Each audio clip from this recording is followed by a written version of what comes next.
The Ride Home Rants podcast is brought to you by Reaper Apparel Company. Reaper Apparel offers a casual line of superb fit, finish, and comfort. We design for those who refuse to die slowly and choose to live untamed. For those who aren't afraid to face the dark, for the ones that thrive in it, and for those who can appreciate life through a grim lens. That's Reaper Apparel Company. Go to the link in the description of this episode, use the promo code Mike Bono, and get 10% off. Also, the Ride Home Rants podcast is brought to you by my own personal merch store, the Stupid Should Hurt merch store. I have hats, I have t-shirts, hoodies, coffee mugs, water bottles, notebooks, you name it, I've got it. The description and the link for that will be in the description of this episode.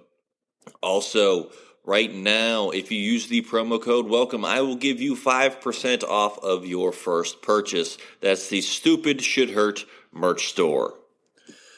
Also, the Ride Home Rants podcast is brought to you by Tactical Brotherhood, all American-made apparel, which helps support the Second Amendment. You can also find all this in the description of this episode with the link, Tactical Brotherhood.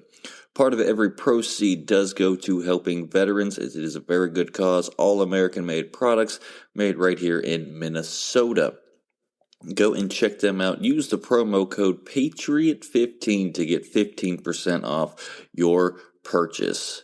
Now, let's start the show.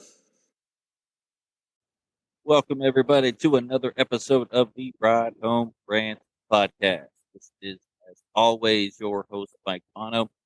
I got a great guest for us today, but first and foremost, everyone, please go and keep all of the sponsors that you heard in the beginning of the show. That is Reaper Apparel, that is Tactical Brotherhood, and my own personal merch store, the Stupid Shit Hurt merch store. That being said, my guest today is the head football coach of Eureka College, and he is the father of two former guests of the show and good friends of the show. Kurt Barth joins the show. Kurt, thanks for joining me. Hey, Mike, how's it going? I'm glad to be here. Hey, it's going all right. You know, busy as always. I'm sure as the head football coach, you can understand that. Busy. I know this is spring, so spring football should be getting started for you guys here. But first and foremost, why Eureka College? Well, that's a question I get often. Especially as I talk to recruits and all of that. But going back to, I always put myself back in the recruit's shoes, and I chose to go to Eureka as a student athlete back in '94. So I'm dating myself a little bit there, but. Yeah, I went there, chose there just because of, the relationship I had established with the football coach at the time. And then the campus feel was a family-oriented campus, and that's something that I was looking for. And, at the end of the day, it just seemed like a great fit. Fortunately, about, 14 years ago, I had the opportunity to come back as the head coach and just seemed like, a good opportunity to come back and, reestablish those same things that I enjoyed as a student athlete there, and establish the reasons I went there. So it was just a great opportunity, and timing worked out. At that point in my life, I was ready for a switch, and that's why I came back.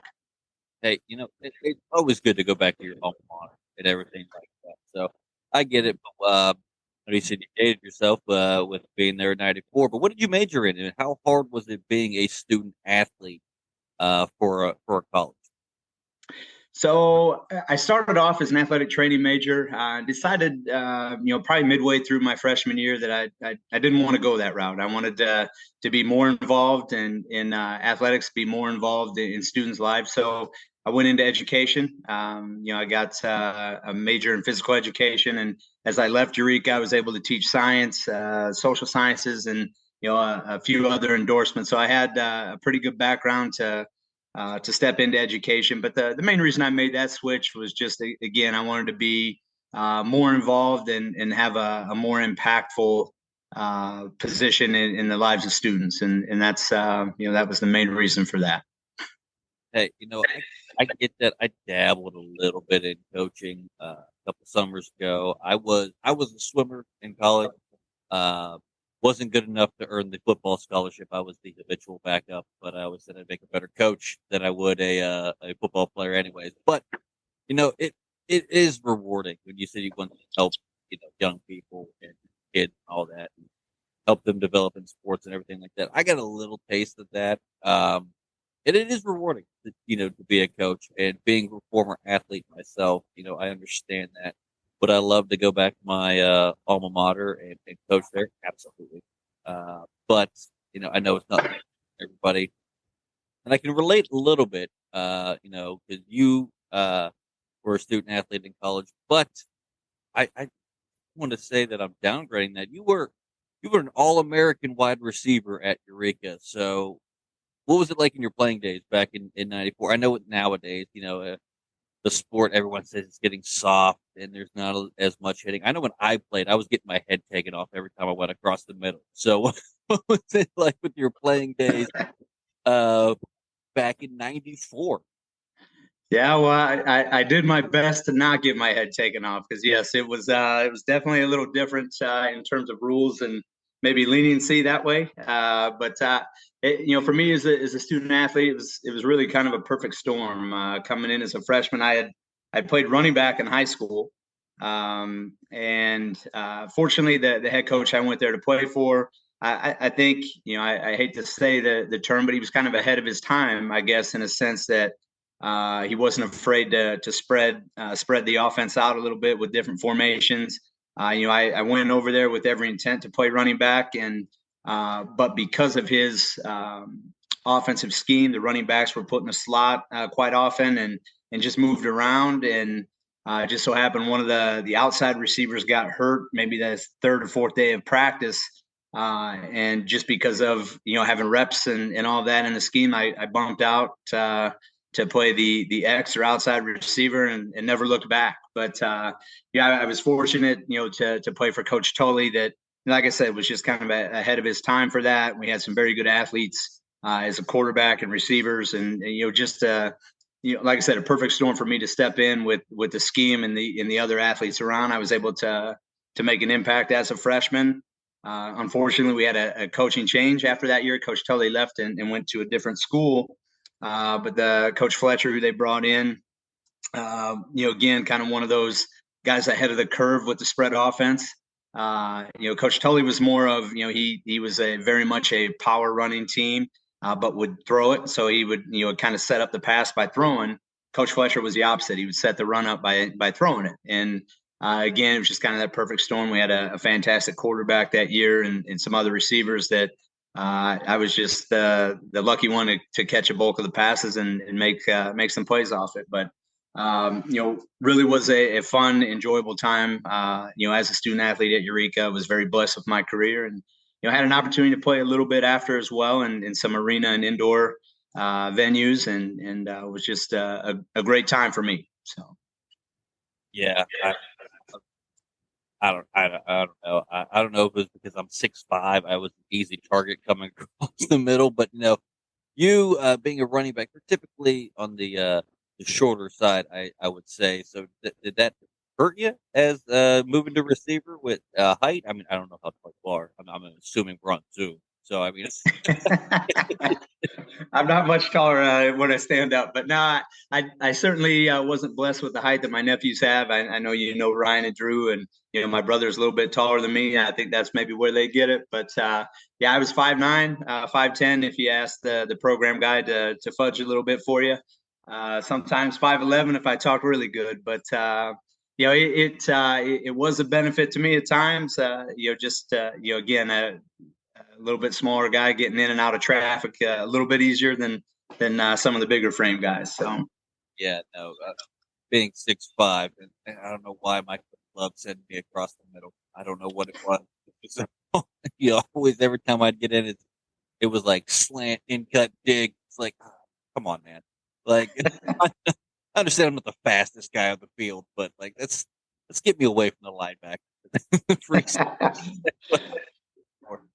But no, I mean, the moving from running back to receiver, to get, the All American honor, that was a big accomplishment. Kudos to you. But then now we're making the transition into coaching. So what was, take us through your coaching journey, I guess. Sure.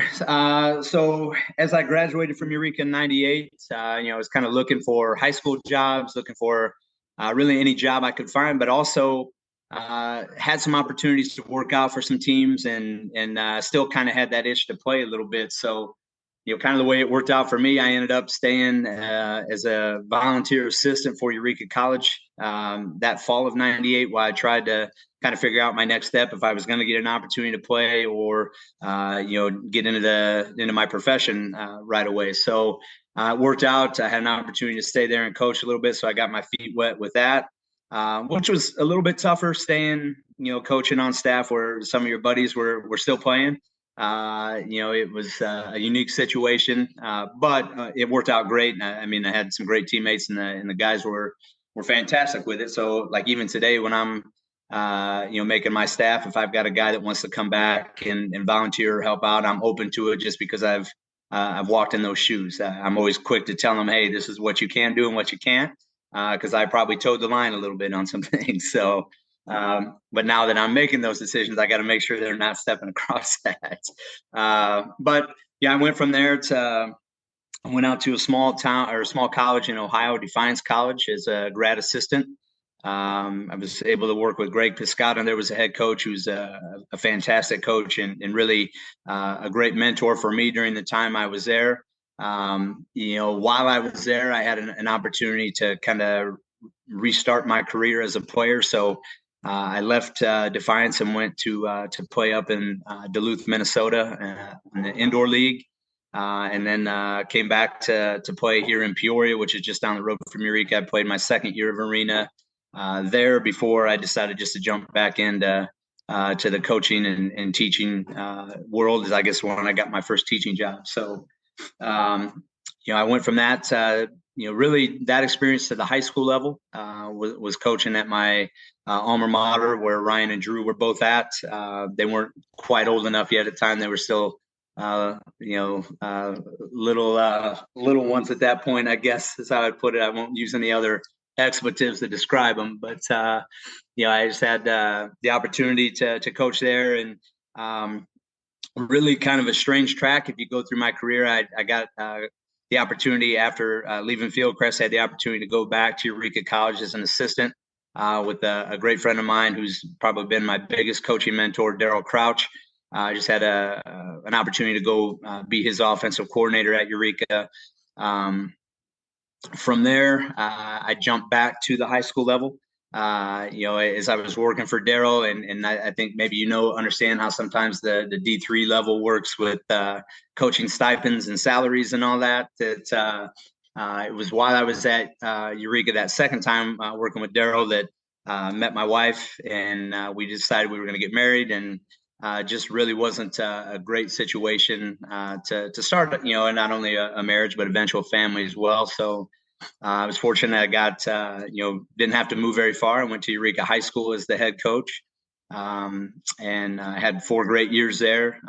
We had kind of a unique situation. We were in a bigger conference, a small school, but we were able to make the playoffs in that 3rd year. And it was after the 4th year I was there, the opportunity to go back to Eureka College came up. Paul Bryant was the director of athletics at the time. Paul's now at Alabama A&M, but I was really fortunate that he was there and gave me the opportunity to come back in and restart our program, or kind of get it back on track, not necessarily restart it, but get things going in the way we wanted to again. So that's kind of a long journey, but not really travel. If you go from Eureka, it wasn't really, I didn't stray too far.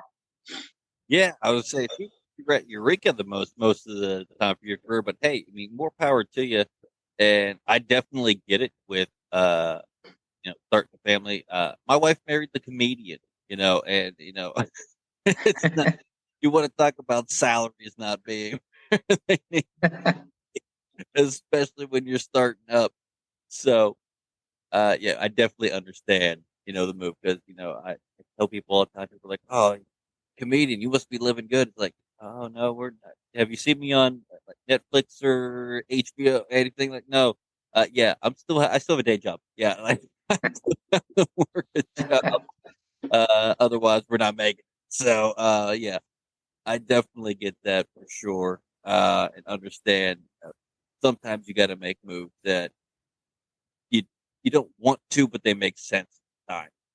You know, Absolutely, absolutely, and that was really the case of what it was at that point. I love my time there, and when I was had the opportunity to go back and obviously an expanded role, that made a big difference. And Eureka's been always important to me in terms of being a graduate from there, having success as a player there, just wanting to see the program be successful, and there was no better way for me to be able to do that than to step back in and lead the program. hey, good for you. I'm going to be watching him closer for sure now. That you're on the show, I tell everybody on it, and people think I'm lying all the time. I'm like, oh no, I follow him. No, everybody who's been on the show, who's head of a program, anything like that, I follow those programs. It now annoys my wife. I'll tell you, I'm always on my phone looking up scores and stuff and seeing what everyone's doing. She's like, "What are you doing?" I was like, "Yeah, it's a guest from the show. I got to check out. We're in season now. I got to see what's going on." And she was just like, "Do you really keep up with them?" Like, yeah, I tell them I'm going to. I'm a man of my word. Like, I'm not just blowing smoke here. Like, I get it. And you know, so you also been an assistant athletic director. What was that like? Were you coaching at the same time when you're the assistant athletic director? Yeah, so and again going back to that D3 model, that coaches wear a lot of different hats. So not only being the head coach, I'm also an assistant AD currently as well. So it's really for me, I'm nowhere near ready to be done coaching. It's that next step, that natural transition, whether it's an administrator or working in development, just things like that are things that I'm interested in, staying in higher ed. And mostly, I guess selfishly, I want to stay involved with the program, but then also, I've spent 14 years, that's 14 years of alums and recruits and, all those guys I want to maintain that connection with, that relationship with. And, there's really no better way than to stay in the program that way, or like I said, transition and development, just where you have an opportunity to go back out and see the guys that help build your program. Oh, absolutely. I know. I know. When I was in college, I got a little bit of time to work with PD, just to get a glimpse of the program. I have a sports broadcasting degree from Bethany College, and it was just a step to go and work for him a little bit. But so I got a little bit of what the ADs do. Right, it's the next step. Because there's a lot of coaches that were next in line for that position, and I see a lot of those coaches moving to the administrative side. So it's great to see staying involved in the program after building a program, and everyone knows you. Obviously, you've been 14 years. I mean, you've basically been at Eureka, and it's gonna pay off in the end too, as well. I tell everyone that too, as well. Just staying with the program because now everybody loves the program because they refer back to you. And I hate to see the day when Belichick retires because what are the Patriots going to be known for? Tom Brady gone. If if Belichick retires, everyone associates the Patriots with Belichick. Now, do you see that kind of? Would you want that at Eureka? Everyone to be like, oh well, this was Barth's team, and now someone else is there, but it's still Barth's team. You see what I'm saying with this? Yeah, you always kind of wonder that, and I don't know. I guess until I'm in that situation, I'll always want our program to be successful. No doubt about that. And it's certainly over the past few years, there's been some opportunities to maybe step on or move on. I should say, and you have your conversations with your family about that, and and that's actually one of the things my daughter brought up to me. He's like, do you really think that you can handle somebody else coaching there? And So that it is one of those things that I guess is in your mindset or in your mind that you just don't necessarily think about, and I guess hope it never happens, but it's going to at some point. But yeah, it's it would be an interesting interesting deal to kind of see somebody take over. But I guess on my end, I would love to see one of my former players step in. Much like you alluded to, and kind of take that program over and really continue the trend. I think that what we've established over 14 years, we've built a lot of great relationships with our players. They understand what our program's about, and we've had some success along the way. And they know what it took to get there, and I think those are things you want to see stay the same no matter who comes in. Kind of those qualities of for us, it's trust and toughness, and having the character to do the right thing, and we want to see those be a mainstay. Absolutely. Now you mentioned, the trust and all that. Changing gears a little bit, what was it like? I know I said they were your sons because that's what Biddy told me at the beginning, and I apologize about this. But coaching your nephews, Ryan and Drew Barth. I mean, you use the term, the little ones. We all know what you mean. Not trying to get anyone in trouble here, but what was it like coaching your nephews? Well, I mean, it was an absolute blessing. I was at the tail end of my playing career when they were born. They saw a couple. I look back and I have pictures of when I was playing in Peoria and Duluth of those guys there, and they're about 2 foot tall, and Ryan was built like a little tank. But just an absolute blessing to watch them grow up and kind of be a part of that. And yeah, I'll tell a little story about those two because when I first met Becca, my wife, we had just a little Super Bowl party. We had Ryan and Drew come over, and we were playing some. I think Ryan was probably 6, maybe Drew was 5, something like that. And we had a little indoor football game going on. And of course, I was on my knees and tackling them and being a little rough with them. And Becca decided she was going to play, and Ryan didn't show any mercy. He got the ball and just absolutely trucked her and laid her out. So we welcomed her into the family with that. But I knew from that point I was going to trust them to be members of our team or members of my team, and be watching those guys grow up. It certainly transpired into what they did for me at the college. I mean, they had great high school careers. Both are very well-rounded athletes. We went to a small school. They went to the same high school I did. They played 3 sports, were active, and that's what we wanted. But just an absolute blessing to get both of them to come in. And there were probably times they didn't think that. Probably Drew, especially playing quarterback and kind of catching the wrath every now and then of, believe it or not, he threw some interceptions and had some tense moments, I guess. But overall, it was just a true blessing to have them. And lo and behold, we had success when they were there. We won 2 straight conference championships. Had I think in that time frame of with Ryan coming in a year early to Drew leaving, we had 5 straight winning seasons, and that hadn't happened in our program's 30 some year history now. So and they were a big part of that. And certainly, as I look back on my time at Eureka, we had success during my time as a player, and just to see them have that same success was rewarding, and I wouldn't change it for anything. I don't think those 2 guys would, but I know there were some tense moments. So there was one halftime in particular where Ryan kept his helmet on. He was worried I was going to come up and give him a good shot to the jaw, I think. So. Hey, as uncle, you're allowed to do that. That's not. Well, that's. I think that's what he was worried about, and I knew his dad wasn't going to say nothing if I did. So. Oh man, I've kicked around the idea of getting into volunteering for my son's high school. He's in 8th grade right now. Him and my nephew, they both play on the same team. My son is he's the tank of the family. He's 13. He's 5'11", 240 pounds as he just stepped on the scale.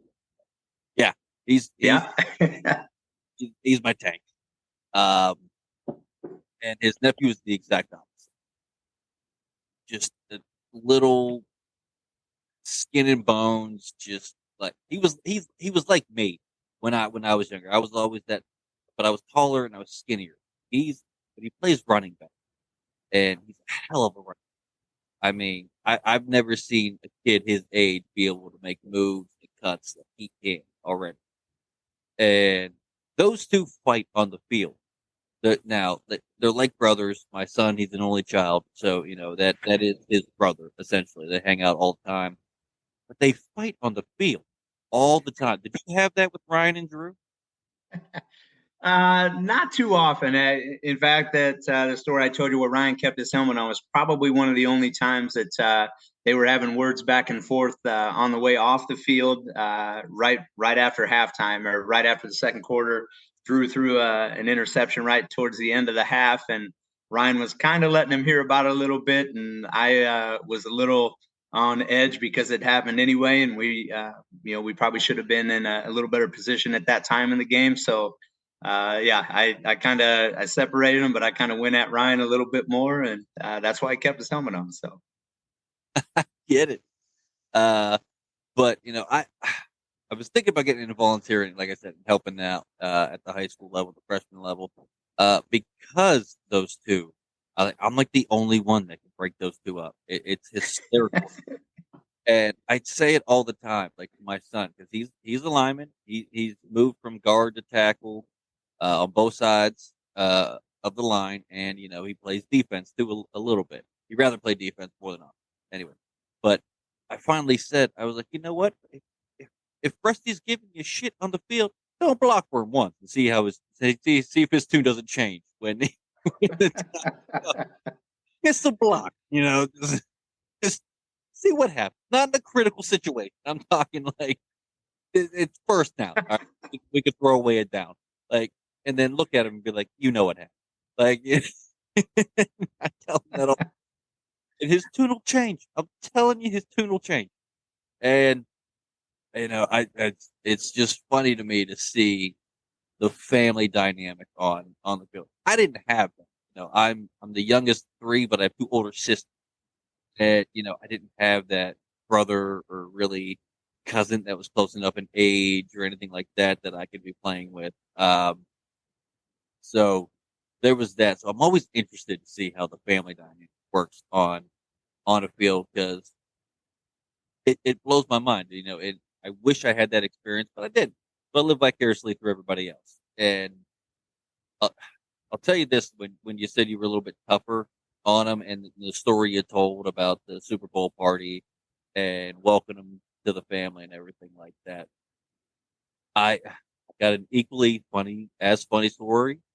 When my son first got into football, he was 7 years old. We were first getting him into football, and me and him were out in the front yard. And first time he got his pads, he was all excited. And I said, "Well, I'm not going to take it easy on you. Don't take it easy on me."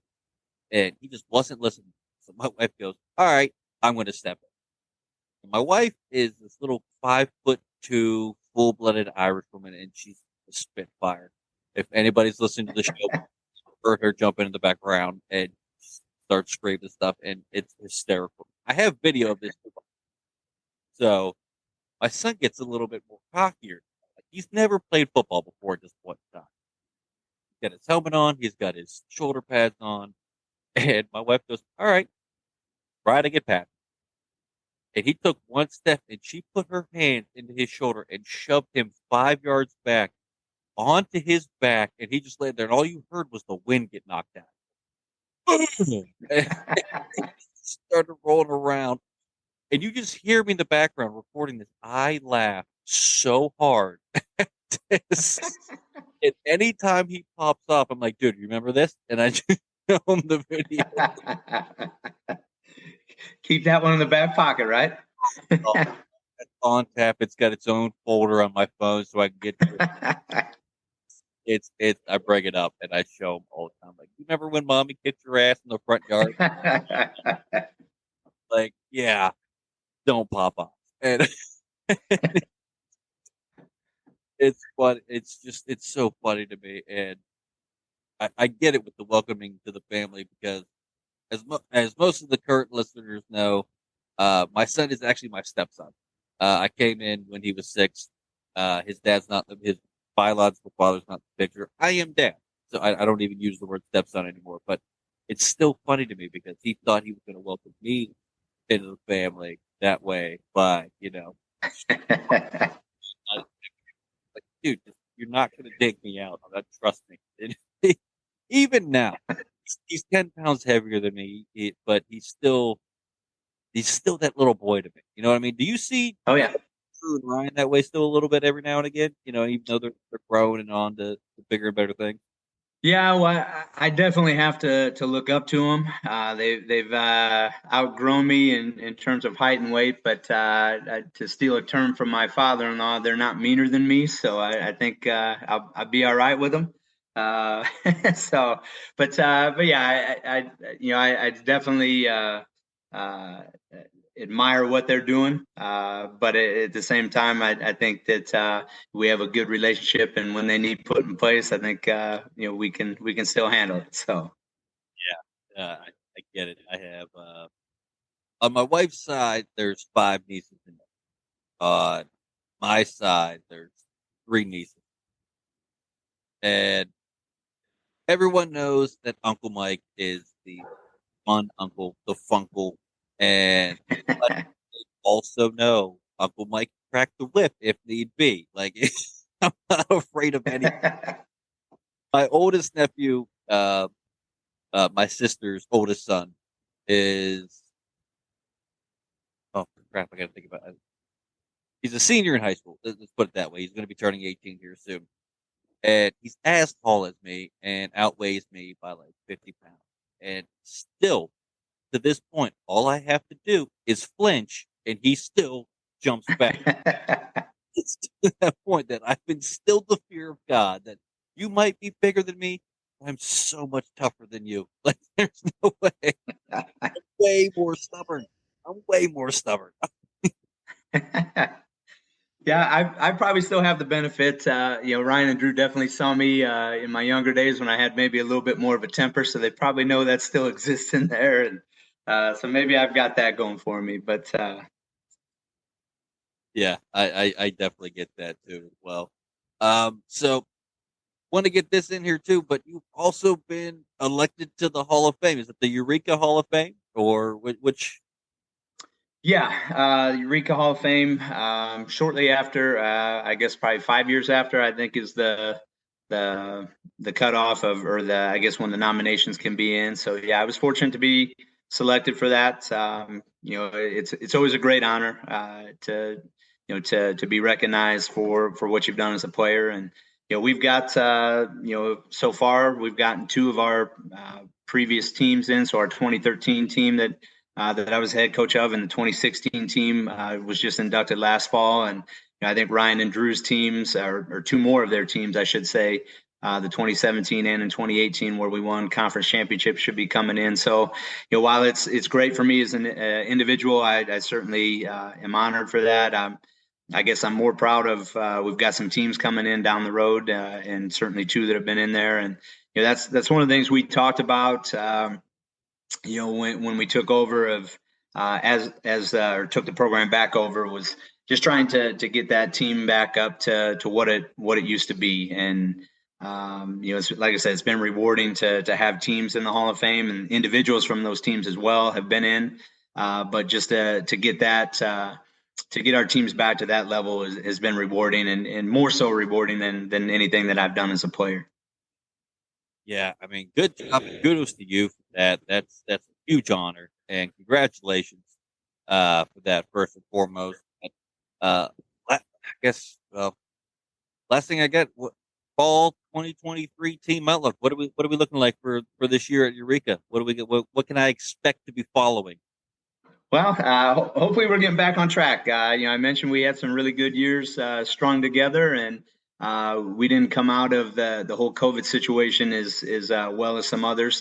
Mostly my fault, not our guys. That sometimes as you have success, you kind of take some things for granted of relationships being built and culture being the same and all that. And we just didn't have that same structure. And so that kind of set us back maybe a little bit on the field. Our guys are doing a great job. We've had a strong off season so far. We get back onto the field here in April with some practice sessions, but we were a younger team last year, more competitive than the year before. So with a solid returning group coming back, I'm hoping we start that track back towards the top of the conference. So I definitely know we'll be much improved, and hopefully we'll break through again.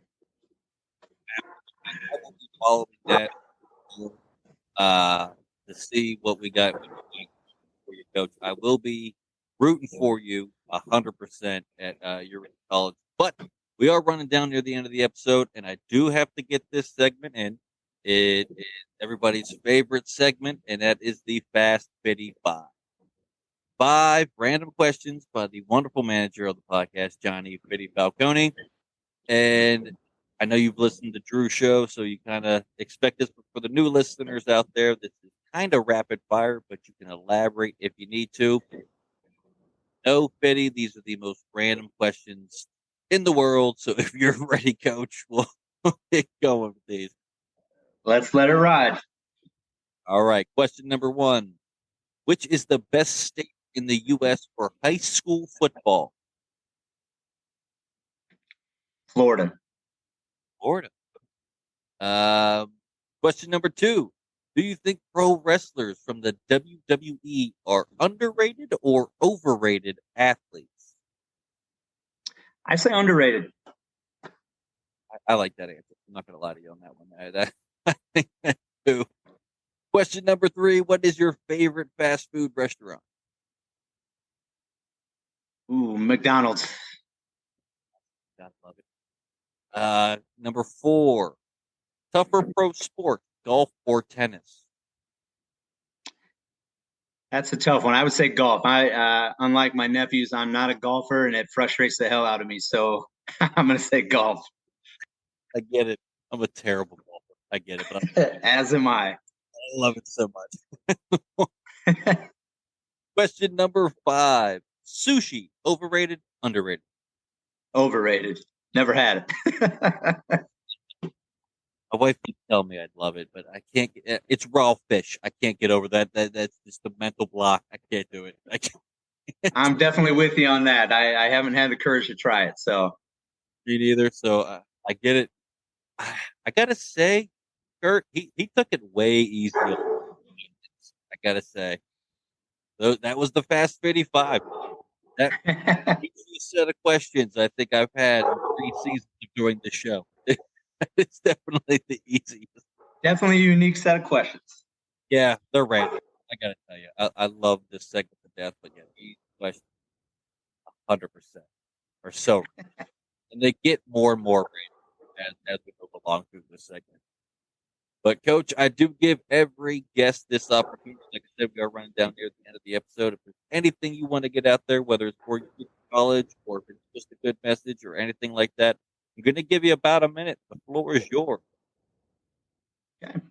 Well, I appreciate the time being on here, an opportunity to talk a little bit about my path and career. And one of the things, obviously, I'm a coach that recruits a lot, and I'm not going to necessarily plug for Eureka, but if any recruits are listening to this, the process is tough. There's a lot of good schools out there. Always find your best fit. I can tell you the main part of going to college is finding that best fit where you can be successful, you can become the best version of yourself. And that's the most important piece. Obviously, I think here at Eureka, we do a great job of that, of allowing our students to grow in who they want to be and be successful. But ultimately, for everyone in that process, it can be frustrating. It can be tough. Maybe the schools that you're interested in aren't contacting you. There's a place for everyone. Find your best fit and enjoy it. Enjoy it. I gotta say, you're the first coach to come on to not plug their own program, and I appreciate that. You know, it's it's not all about. Well, I certainly want to be in the mix, but I also understand the right fit's more important. You want the right people on board, and you find those through the recruiting process, as do as do the people you're recruiting. They find their best fit. Hey, I get it, and good for you for thinking that way and having that mindset. I appreciate it. And Kurt, Barth, this was a lot of fun. Thank you for coming on the show. We really do appreciate you coming on, and definitely those fun stories about Ryan and Drew, for sure. I will be getting on both of them about that because I still text with them every day. It's hysterical. So absolutely, we'll be getting on them for that. That's going to do it for this week's episode of the Ride Home Rants podcast. Again, I want to thank Coach Kurt Barth for joining the show. As always, if you enjoyed the show, be a friend, tell a friend. If you didn't, tell them anyways. They might like it just because you didn't. That's going to do it for me, and I will see y'all next week. The Ride Home Rants podcast is brought to you by W Energy. Energy drinks made for gamers, streamers, and podcasters alike. For gamers, streamers, and podcasters alike. Go to the link in the description where you can find the best energy drinks out there. Less caffeine than a cup of coffee. Also, no jitters and no crash afterwards. Use the promo code Mike Bono and get yourself 10% off. Also, the Ride Home Rants podcast is brought to you by my favorite sponsor of the show, and that is Shankit Golf. Golf apparel made for the everyday golfer. We might not go out and shoot a 6 under par. We're probably going to shoot a 6 over par, but this is going to give us the gear that's going to help us rock it on and off of the course. Go to the link in the bio, use the promo code Mike Bono, and get yourself 10% off there as well.